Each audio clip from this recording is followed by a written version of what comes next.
Saat menarik uang, pria itu tiba-tiba menemukan, rekeningnya tiba-tiba bertambah 7,51 juta dolar. Momen itu membuatnya merasa seperti sedang bermimpi. Untuk memeriksa apakah ia berhalusinasi, ia mencoba menarik 10.000 dolar. Tanpa diduga, mesin ATM justru mengeluarkan uang satu persatu. Kekayaan yang tiba-tiba itu membuatnya merasa gelisah.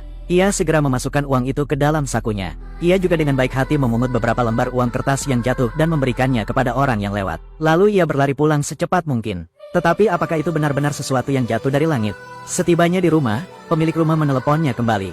Ia mengatakan telah menerima banyak paket darinya pagi ini. Pada saat itu, ia menyadari ada sesuatu yang salah. Ia bergegas berlari ke dalam rumah untuk memeriksa keadaan.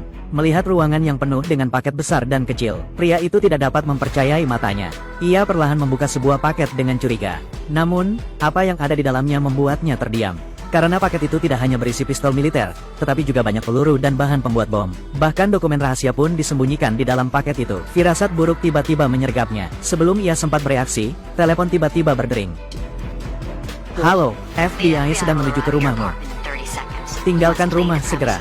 Kenapa? Orang misterius itu berkata bahwa polisi akan menangkapnya atas tuduhan pengkhianatan dalam 30 detik. Barang buktinya adalah senjata yang ia simpan secara ilegal di rumahnya. Tetapi Jack mengira orang itu bercanda. Akibatnya, seorang agen khusus tiba-tiba jatuh dari langit. Jack panik dan mencoba melarikan diri. Tetapi sudah terlambat. Tak lama kemudian, ia diundang minum teh di penjara. Jack mengatakan bahwa paket di rumah itu tidak ada hubungannya dengan dirinya. Siapa sangka ketua tim anti-teroris akan mempercayainya. Ternyata dia pernah menyelidiki informasi Jack sebelumnya.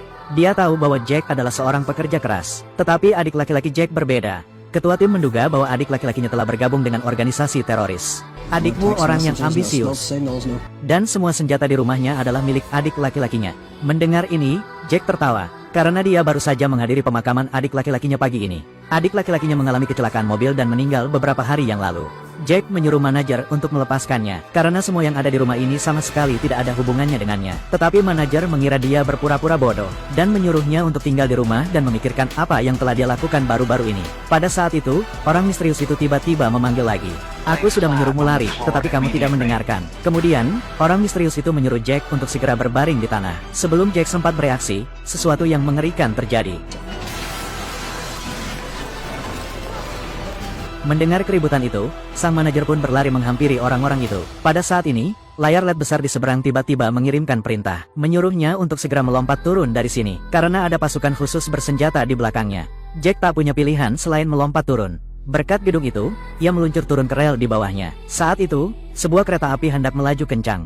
Jack segera berdiri untuk menghindarinya. Berkat itu, ia beruntung lolos dari maut. Sebelum ia sempat tersadar, layar menampilkan instruksi lain. Menyuruhnya segera berlari ke kereta. Demi menyelamatkan nyawanya, Jack tak punya pilihan selain segera naik kereta. Namun begitu ia duduk, telepon berdering lagi. Naik kereta 3 pemberhentian. Lalu tunggu di peron. Saat itu, Jack tak ingin lagi diperintah oleh orang misterius itu. Ia segera memanfaatkan kereta yang berhenti di stasiun untuk berganti kereta. Ia berpikir dengan begitu, ia bisa lolos dari orang misterius itu. Siapa sangka sedetik kemudian, ia akan menelepon lagi. Marah, Jack menutup telepon. Namun tiba-tiba kereta api itu mengerem mendadak tanpa alasan yang jelas. Bahkan sampai mundur.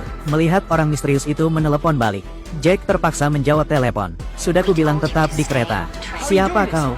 Turun di stasiun berikutnya. Ada Porsche yang menunggumu di pintu keluar. Mendengar itu, Jack pun pingsan.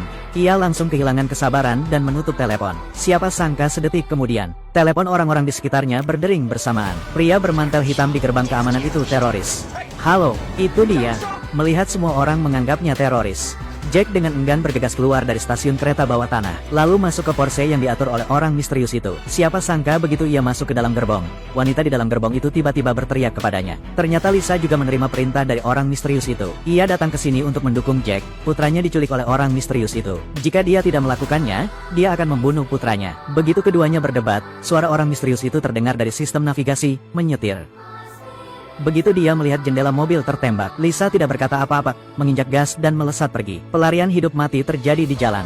Namun dengan sangat cepat, mobil polisi di belakang menyusul. Ketika mobil polisi hendak menyusul mereka, orang misterius itu tiba-tiba menunjukkan jalan kepada mereka. Yang aneh adalah setiap kali mereka melewati persimpangan, lampu lalu lintas langsung berubah menjadi hijau. Begitu saja, orang misterius itu memimpin mobil mereka, melewati satu demi satu persimpangan. Mobil polisi di belakang mereka terus bertabrakan. Kemudian, orang misterius itu membawa mereka ke tempat rongsokan. Sebelum mobil polisi di belakang sempat bereaksi, tang besar itu menghancurkan mobil mereka, menghabisi mobil-mobil polisi dalam sekejap. Saat keduanya masih kebingungan, mobil mereka juga dijepit oleh penjepit besar. Mereka pikir mereka akan mati di sini. Siapa sangka penjepit itu akan melemparkan mereka ke kapal daur ulang, lalu melemparkan Porsche mereka ke laut. Dan para atasan pun kehilangan jejak Jack. Keesokan harinya, orang misterius itu mengirim seorang pria botak untuk membantu. Namun setelah bertemu mereka, pria botak itu memilih untuk tidak mematuhi perintah dan berbalik. Apa yang ingin kalian lakukan? Kalian pikir kalian siapa? Aku tidak akan melakukannya lagi. Tanpa diduga, di detik berikutnya, kabel tegangan tinggi di langit tiba-tiba memercik. Melihat ini, pria botak itu masih ingin melarikan diri. Tetapi bagaimana dia bisa melarikan diri? Dalam sekejap mata, dia tersengat listrik dan berubah menjadi abu.